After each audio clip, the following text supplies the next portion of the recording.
प्रिय दर्शकों, आप सभी का हमारे YouTube चैनल सुकेश वैदिक पर बहुत बहुत स्वागत है। पूजन प्रारंभ विधि में आज मैं आपको स्वस्तिवाचन एवं मंगलाचरण बताने वाला हूँ, वो भी सरल तरीके से। और आप मेरे इस YouTube चैनल पर नए हैं तो चैनल को सब्सक्राइब कर लें ताकि मेरा सभी अपडेट आप तक सबसे पहले पहुँचता रहे। तो चलिए शुरू करते हैं स्वस्तिवाचन का पहला मंत्र। मैं हर पंक्ति को दो बार बोलूंगा। पहले बार आप श्रवण करेंगे, दूसरी बार आप मेरे साथ बोलने का कोशिश करेंगे।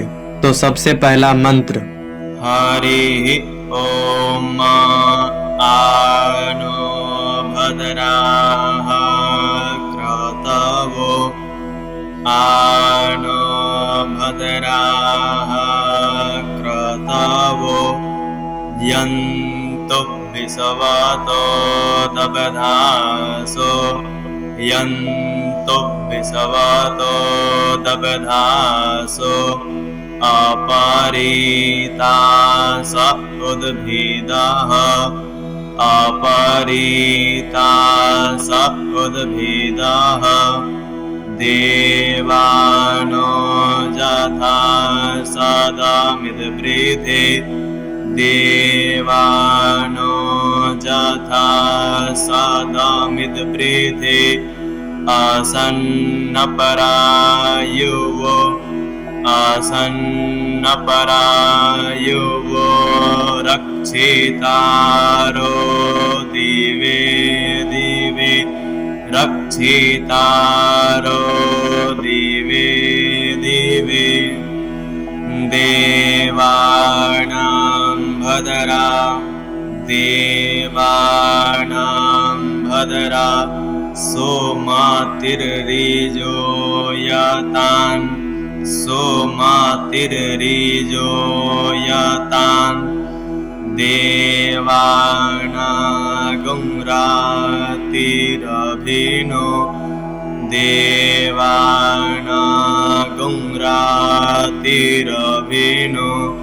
निवर्तताम् निवर्तताम् देवानागुं सख्यामुपसेदिमा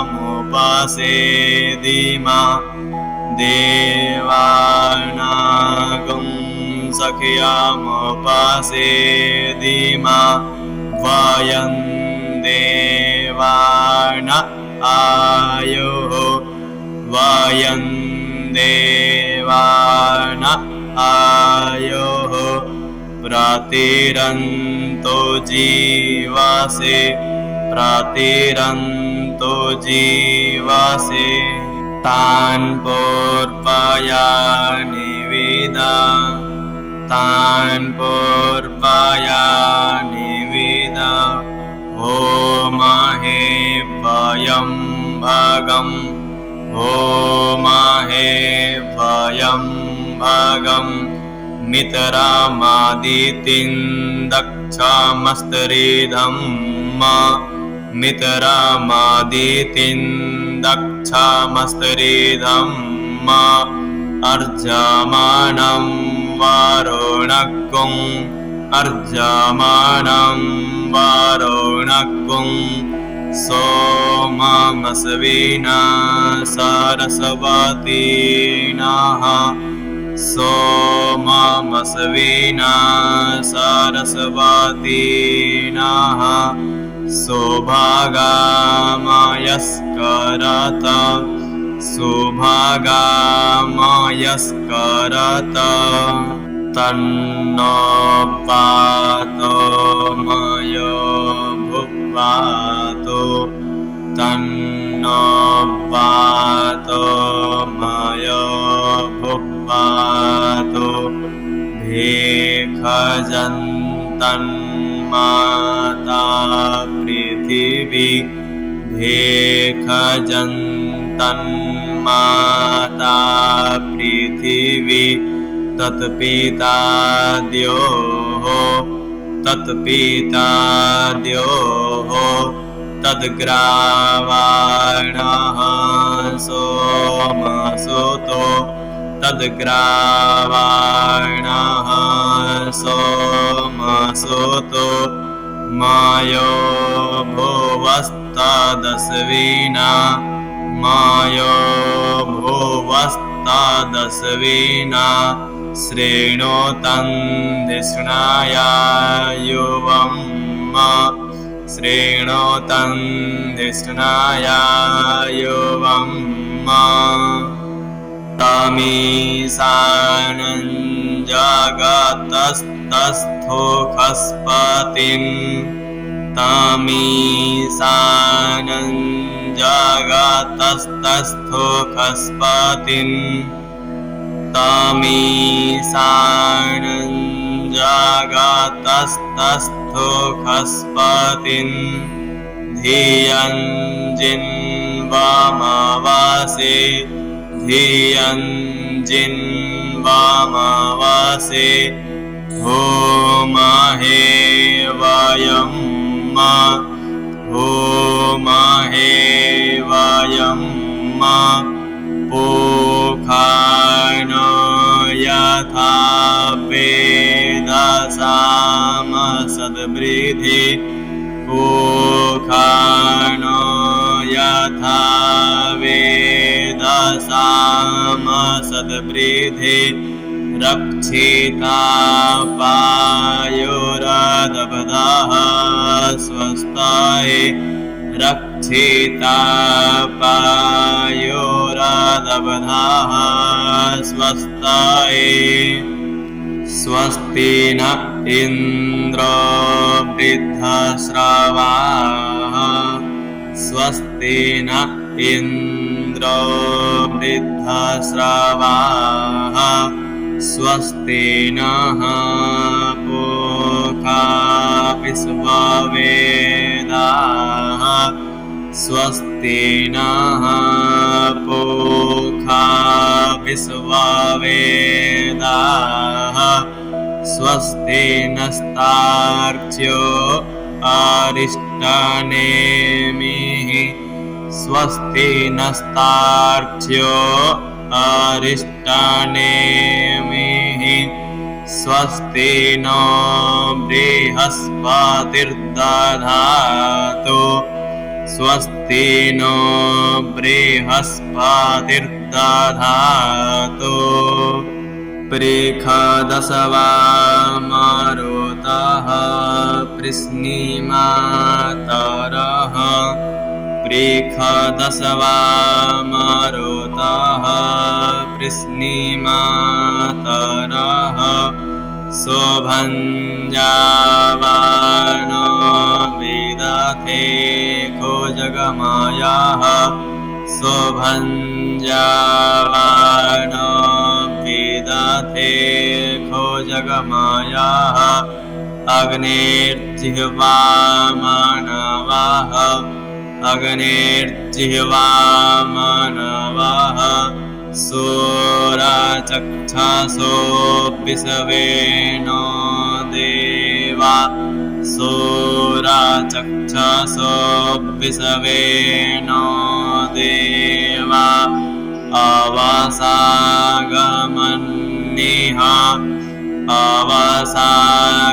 अवसागमन्निः भद्रं कर्णेभिः शृणुयाम देवा भद्रं कर्णेभिः शृणुयाम देवा भद्रं पश्येमाक्षभिर्जयतराः भद्रं पश्येमाक्षभिर्जयतराः स्थिरैरङ्गैस्तुष्टो वा स्थिरैरङ्गैस्तुष्टो वा गुंसस्तानोभिर्व्यासे गुंसस्तानोभिर्व्यासे महि देवहितं जदायुः महि देवहितं जदायुः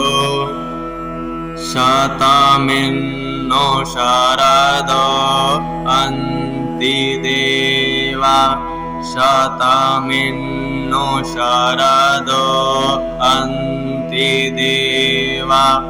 जतरा नश्चकरा जतरा नश्चकरा जरसं तनो नाम जरसं तनो नाम पुतरासो जतरा पितरो पुतरासो जतरा पितरो भवन्ति मानो मधिया भवन्ति मानो मधिया रीरिखतायुर्गन्तोः रीरिखतायुर्गन्तोः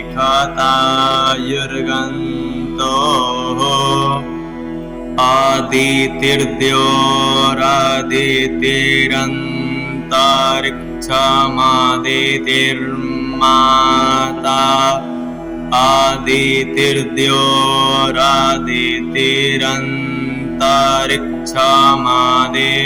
आदितिर्द्योरादितिरन्तरिक्षमादितिर्माता स पिता स पुत्रः स पिता स पुत्रः विश्वे देवा अदितिः विश्वे देवा अदितिः पञ्चजना आदितिर्जातमदितिर्जनितवं पञ्चजना आदितिर्जातमदितिर्जनितवं आदितिर्जातमदितिर्जनितवं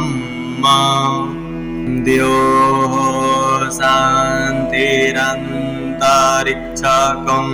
शान्तिः द्योः शान्तिरन्तरिक्षकं शान्तिः पृथिवी शान्तिरापः पृथिवी शान्तिरापः शान्तिरोषधयः शान्तिः शान्तिरोषधयः शान्तिः वनस्पतयः शान्तिर्विश्वे देवाः वनस्पतयः शान्तिर्विश्वे देवाः शान्तिर्ब्रह्म शान्तिः शान्तिर्ब्रह्म शान्तिः सर्वगं शान्तिः सर्वगं शान्तिः शान्तिरेव शान्तिः शान्तिरेव शान्तिः सामा शान्तिरेधि सामा शान्तिरेधि जतो यतः समीहसे जतो यतः समीहसे ततो नो अभयं कुरु ततो नो अभयं कुरु सन्नः कुरु प्रजाभ्यो सन्नः कुरु प्रजाभ्यो भयन्नः पशुभ्यः भयन्नः पशुभ्यः हरिः ॐ गणानां त्वा गणपतिं हवामहे हरिः ॐ गणानां त्वा गणपतिं हवामहे प्रियाणां त्वा प्रियपतिं हवामहे प्रियाणां त्वा प्रियपतिं हवामहे निधीनां त्वा निधिपतिं हवामहे निधीनां त्वा निधिपतिं हवामहे वसो मम वासो मम आहमजानि गर्भधमा त्वमजासि गर्भधम् आहमजानि गर्भधमा त्वमजासि गर्भधम् ॐ अम्बे अम्बिकेऽम्बालिके अम्बे अम्बिकेऽम्बालिके नमानायति कश्चन नमानायति कश्चन सस्त्य स्वाकः सस्त्यस्वाकः सुभद्रिकां काम्पीलवासिनीं काम्पीलवासिनीं ॐ श्रीमन्महागणाधिपतये नमः श्रीमन्महागणाधिपतये नमः लक्ष्मीनारायणाभ्यां नमः लक्ष्मीनारायणाभ्यां नमः उमामहेश्वराभ्यां नमः उमामहेश्वराभ्यां नमः वाणीहिरण्यगर्भाभ्यां नमः वाणीहिरण्यगर्भाभ्यां नमः सचीपुरन्दराभ्यां नमः सचीपुरन्दराभ्यां नमः मातृपितृचरणकमलेभ्यो नमः मातृपितृचरणकमलेभ्यो नमः इष्टदेवताभ्यो नमः इष्टदेवताभ्यो नमः कुलदेवताभ्यो नमः कुलदेवताभ्यो नमः ग्रामदेवताभ्यो नमः ग्रामदेवताभ्यो नमः वास्तुदेवताभ्यो नमः वास्तुदेवताभ्यो नमः स्थानदेवताभ्यो नमः स्थानदेवताभ्यो नमः सर्वेभ्यो देवेभ्यो नमः सर्वेभ्यो देवेभ्यो नमः सर्वेभ्यो ब्राह्मणेभ्यो नमः सर्वेभ्यो ब्राह्मणेभ्यो नमः एतत् कर्म प्रधान देवताभ्यो नमः एतत् कर्म प्रधान देवताभ्यो नमः ॐ सिद्धिबुद्धिसहिताय श्रीमन्महागणाधिपतये नमः ॐ सिद्धिबुद्धिसहिताय श्रीमन्महागणाधिपतये नमः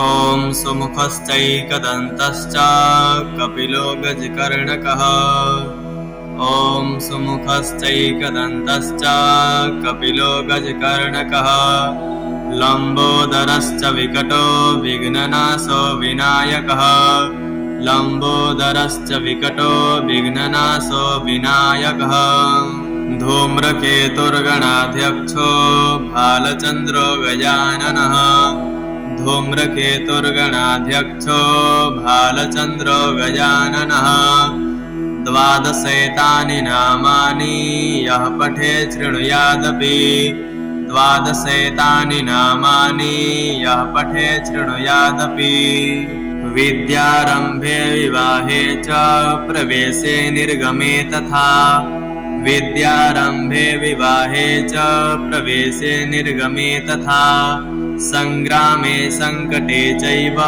विघ्नस्तस्य न जायते संग्रामे संकटे चैव विघ्नस्तस्य न जायते शुक्लाम्बरधरं देवं शशिवर्णं चतुर्भुजं शुक्लाम्बरधरं देवं शशिवर्णं चतुर्भुजं प्रसन्नवदनं ध्यायेत् सर्वविघ्नोपशान्तये प्रसन्नवदनं ध्यायेत् सर्वविघ्नोपशान्तये अभीप्सितार्थसिद्ध्यर्थं पूजितो यः सुरासुरैः अभीप्सितार्थसिद्ध्यर्थं पूजितो यः सुरासुरैः सर्वविघ्नहरस्तस्मै गणाधिपतये नमः सर्वविघ्नहरस्तस्मै गणाधिपतये नमः सर्वमङ्गलमाङ्गल्ये शिवे सर्वार्थसाधिके सर्वमङ्गलमाङ्गल्ये शिवे सर्वार्थसाधिके शरण्ये त्र्यम्बके गौरी नारायणी नमोऽस्तुते। शरण्ये त्र्यम्बके गौरी नारायणी नमोऽस्तुते। सर्वदा सर्वकार्येषु नास्ति तेषाममङ्गलम्। सर्वदा सर्वकार्येषु नास्ति तेषाममङ्गलम्। येषां हृदयस्थो भगवान् मङ्गलाय तनं हरि। येषां हृदयस्थो भगवान् मङ्गलाय तनं हरि। तदेव लगनं सुदिनं तदेव ताराबलं चन्द्रबलं तदेव लगनं सुदिनं तदेव ताराबलं चन्द्रबलं तदेव विद्याबलं देवबलं तदेव लक्ष्मीपतेतेन्द्रियोगां स्मरामि। विद्याबलं देवबलं तदेव लक्ष्मीपतेतेन्द्रियोगां स्मरामि। लाभस्तेषां जयस्तेषां कुतस्तेषां पराजयः। लाभस्तेषां जयस्तेषां कुतस्तेषां पराजयः। येषामिन्दीवरस्यामो हृदयस्थो जनार्दनः। येषामिन्दीवरस्यामो हृदयस्थो जनार्दनः। यत्र योगेश्वरः कृष्णो यत्र पार्थो धनुर्धरः। यत्र योगेश्वरः कृष्णो यत्र पार्थो धनुर्धरः। तत्र श्रीर्विजयो भूतिर्ध्रुवानीतिर्मतिर्मम। तत्र श्रीर्विजयो भूतिर्ध्रुवानीतिर्मतिर्मम। अनन्याश्चिन्तयन्तो मां ये जनाः पर्युपासते। अनन्याश्चिन्तयन्तो मां ये जनाः पर्युपासते। तेषां नित्याभियुक्तानां योगक्षेमं वहाम्यहम्। तेषां नित्याभियुक्तानां योगक्षेमं वहाम्यहम्। स्मृते सकलकल्याणं भाजनं यत्र जायते। स्मृते सकलकल्याणं भाजनं यत्र जायते। पुरुषं तमयं नित्यं व्रजामि शरणं हरिम्। पुरुषं तमयं नित्यं व्रजामि शरणं हरिम्। सर्वेष्वारम्भकार्येषु त्रयस्त्रिभुवनेश्वराः। सर्वेष्वारम्भकार्येषु त्रयस्त्रिभुवनेश्वराः। देवादिशन्तो नः सिद्धिं ब्रह्मेशा न जनार्दनाः। देवादिशन्तो नः सिद्धिं ब्रह्मेशा न जनार्दनाः। विश्वेशं माधवं ढुण्ढिं दण्डपाणिं च भैरवम्। विश्वेशं माधवं ढुण्ढिं दण्डपाणिं च भैरवम्। वन्दे काशीं गुहां गङ्गां भवानीं मणिकर्णिकां। वन्दे काशीं गुहां गङ्गां भवानीं मणिकर्णिकां। त्रिवेणी माधवं सोमं भरद्वाजं च वासुकिं। त्रिवेणीं माधवं सोमं भरद्वाजं च वासुकिं। वन्दे अक्षयवटं शेषं प्रयागं तीर्थनायकं। वन्दे अक्षयवटं शेषं प्रयागं तीर्थनायकं। वक्रतुण्ड महाकाय सूर्यकोटिसमप्रभ। वक्रतुण्ड महाकाय सूर्यकोटिसमप्रभ। निर्विघ्नं कुरु मे देव सर्वकार्येषु सर्वदा। निर्विघ्नं कुरु मे देव सर्वकार्येषु सर्वदा। विनायकं गुरुं भाणं ब्रह्म विष्णु महेश्वरम्। विनायकं गुरुं भाणं ब्रह्म विष्णु महेश्वरम्। सरस्वती प्रणम्यादौ सर्वकार्यार्थसिद्धये। सरस्वती प्रणम्यादौ सर्वकार्यार्थसिद्धये। ओम श्रीमन्महागणाधिपतये नमः। इस प्रकार से स्वस्तिवाचन का पाठ करें। स्वस्तिवाचन के उपरांत संकल्प होता है। संकल्प मैं आपको अगले वीडियो में बताऊंगा। तब तक स्वस्तिवाचन का अभ्यास करें। वीडियो को लाइक करें, कमेंट करें और चैनल को सब्सक्राइब करें ताकि कर्मकांड से संबंधित वीडियो आपको प्राप्त होते रहें। यदि आप कुछ सीखना चाहते हैं तो कमेंट बॉक्स में बता सकते हैं। हम आपके कमेंट को देखेंगे और उस पर वीडियो बनाने का प्रयास करेंगे। धन्यवाद।